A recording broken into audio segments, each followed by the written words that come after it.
تلور کا شکار اور پسنی کا ابو ظہبی۔ اب صرف شیخ صاحب کا انتظار ہے کہ وہ کب آئیں گے۔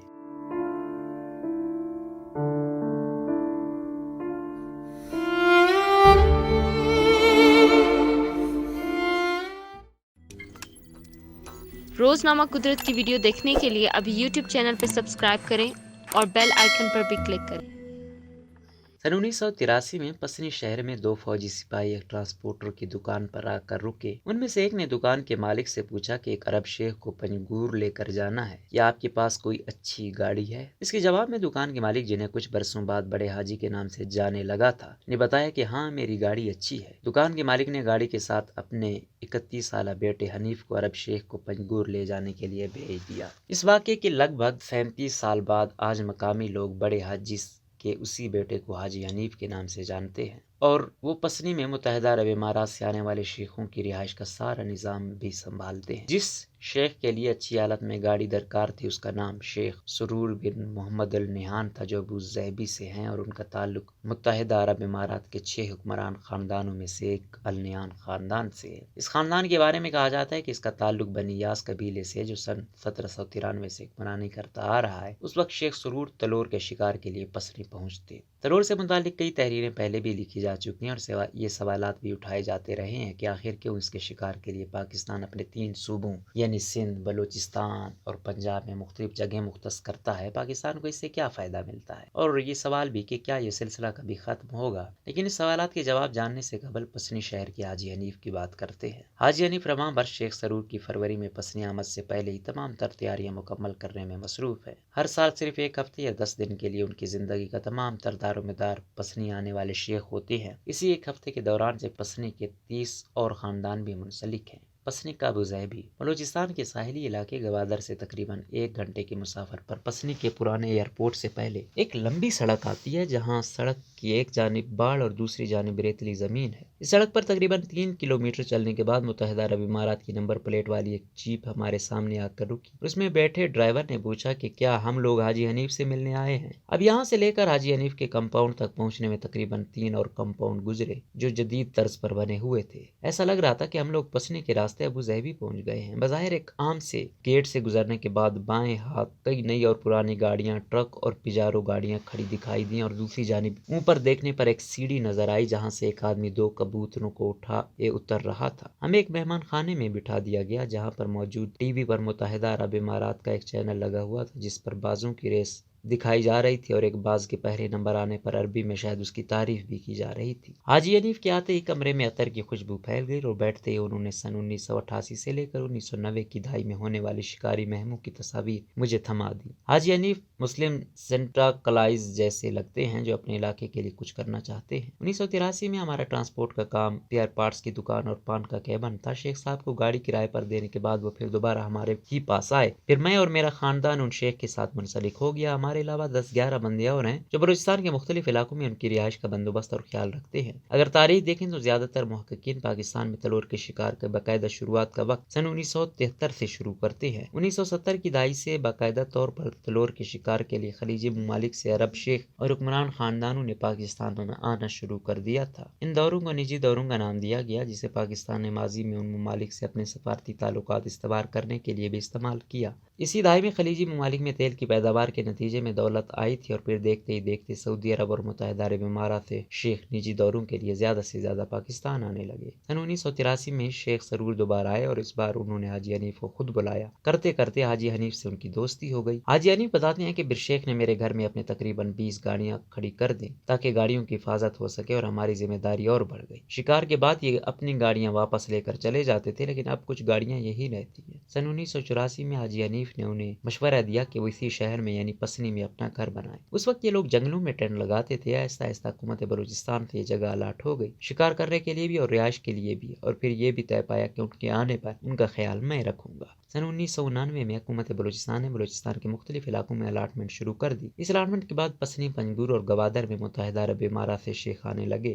جھلجاؤ، آوران کے پاس علاقوں کو قطر کے شیخوں کو الاٹ کیا گیا، اور چاگے کے علاقے سعودی عرب کے شاہی خاندانوں کے لیے الاٹ کیے گئے۔ حاجی حنیف بتاتے ہیں کہ ہم نے یہاں پر پیسے जमा किए, यहाँ से गवादर तुर्बत और फिर क्वेटा दस्तावेज भेज कर मंजूरी ली। उस वक्त नवाब अकबर बुगटी बलूचिस्तान के वजीर आला थे। फिर वहाँ से अलाटमेंट ऑर्डर लिया, फिर घरों यानी शेख की रिहाइश गाहों के लिए तामीरात शुरू की। फिर हम लोगों ने दरख्त लगाए। शेख लीमू चीकू बहुत शौक से खाते हैं तो इसलिए यहाँ दरख्त लगाए गए। इसी तरह पंजगूर में हाजी जाहिद, गवादर में शेख सदीक और लाला नजर के खानदान मुत्तहिदा अरब इमारात से आने वाले दीगर अरब शेखों की हिफाजत और रिहाइश का इंतजाम करते हैं, जिसके अवज़ उन्हें मुआवजा दिया जाता है। और इसी मेहमान नवाजी के नतीजे में इलाका मकीनों के लिए शेखों की जानिब से कुआं, पानी की सप्लाई के लिए पाइप, डिस्पेंसरी या स्कूल कायम किया गया। पसनी के जिस कंपाउंड में हम इंटरव्यू कर रहे थे उसके बारे में हाजी हनीफ ने बताया कि सबसे पहले इस घर की दीवार बनाई गई, फिर उनकी गाड़ियों का गैराज बनाया गया। गैराज के बाद हमने शेख से पूछा कि आपको भी कोई कमरे चाहिए। उसकी रजामंदी पर यहाँ 5 से 6 कमरे तामीर किए गए। उस वक्त सिर्फ इस कंपाउंड में 25 अफराद जबकि शेख के आने पर 35 अफराद काम करते हैं। इस कंपाउंड के बाहर हर शख्स को मुख्तलिफ जिम्मेदारियां सौंपी जाती हैं। जहाँ एक मुलाजिम को सिर्फ तलोर को ढूंढने के लिए 35,000 रुपए दिए जाते हैं, वहीं 35 दीगर अफराद को शेख के आने पर 50,000 रुपए फी कस तक मछली लाने, लीमू के बाग की हिफाजत करने, बाज की ट्रेनिंग करने और बाथरूम की सफाई करने के औज़ दिए जाते हैं। हाजी हनीफ कहते हैं कि मेरे तीनों बेटे मेरी मदद करते हैं। एक बेटा गैराज की हिफाजत करता है, एक तलोर को ढूंढता है और तीसरा शेख के बॉडीगार्ड के तौर पर हिफाजती काम संभालता है। मैं घर का इंचार्ज हूँ, उनकी रिहाइश का जिम्मेदार हूँ और बुनियादी तौर पर उनका मुलाजिम हूँ। हाजी हनीफ ने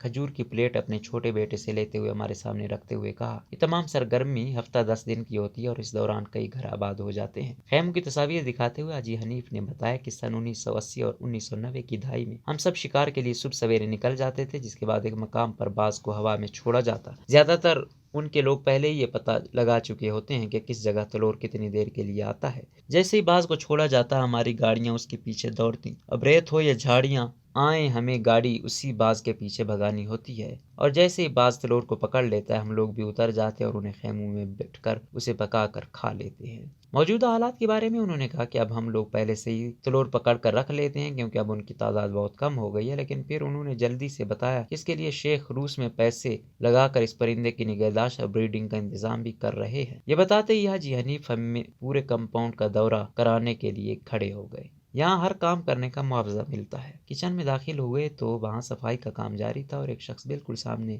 रखे 6 बड़े चूल्हों की गैस चेक करने और सफाई करने में मगन था। किचन से निकलकर हम लोग उल्टे हाथ पर मुड़े, जहाँ एक कतार से कमरे और उसके बिल्कुल बराबर एक पिंजरा बना हुआ था, जहाँ 4 कमरों में कपड़ों की सफाई के लिए वॉशिंग मशीनों का इंतजाम किया गया था। वहीं दूसरी जानिब बड़े पिंजरे में 2 आदमी एक बाज को उठाए खड़े थे। इस बाज की आंखों पर छोटा सा खोल चढ़ाया गया था और उसके सामने से एक कबूतर को हटाया जा रहा था। 2 ट्रेनर्स की तरफ इशारा करते हुए हाजी हनीफ ने बताया कि उनको सिर्फ इस बाज की ट्रेनिंग के लिए यहाँ 1 माह रखा जाता है। कबूतर को इस बाज के आगे उड़ाकर देखा जाता है कि वो कितनी जल्दी कबूतर को दबोच सकता है। अगर बाज ऐसा ना कर पाए तो ट्रेनिंग जारी रहती है या फिर नए बाज लाए जाते हैं। यहाँ हर काम का मुआवजा मिलता है और हमारी कोशिश है कि मकामी लोगों को काम मिले। वहाँ से सामने ही एक बड़े से नारंगी कपड़े पर लीमू साफ किए जा रहे थे और इसी की दूसरी तरफ बाग में एक माली पानी दे रहा था। इस दौरान हाजी हनीफ ने बताया कि अक्सर आसपास तैनात फौजी बेगमात भी हमारा घर देखने के लिए आती हैं। अब हम लोग इस तकरीबन 20 एकड़ के प्लाट के बीचों बीच खड़े थे जब हाजी हनीफ ने सवाल किया कि यहाँ देखने के लायक क्या है, यहाँ के लोगों पर इस शिकार और इसके एवज मुआवजा देने का कोई असर पड़ा है। सवाल पर हाजी हनीफ मुख्तलिफ मंसूबे और इसके तहत बनने वाली चीजें गिनवाना शुरू हो गए। पसनी में डिस्पेंसरी नहीं थी तो शेख ने वो बनवा कर दी, कॉलेज को बस दी, गाँव में स्कूल खोला, वाटर सप्लाई दिया, उमाड़ा में मस्जिद बनाई है। पसनी अस्पताल में एक हिस्सा तामीर किया है जो अब खंडरात की शक्ल इख्तियार कर चुका है। अब सूबाई हुकूमत इसका कितना ख्याल रखती है वो तो उनको बेहतर पता होगा।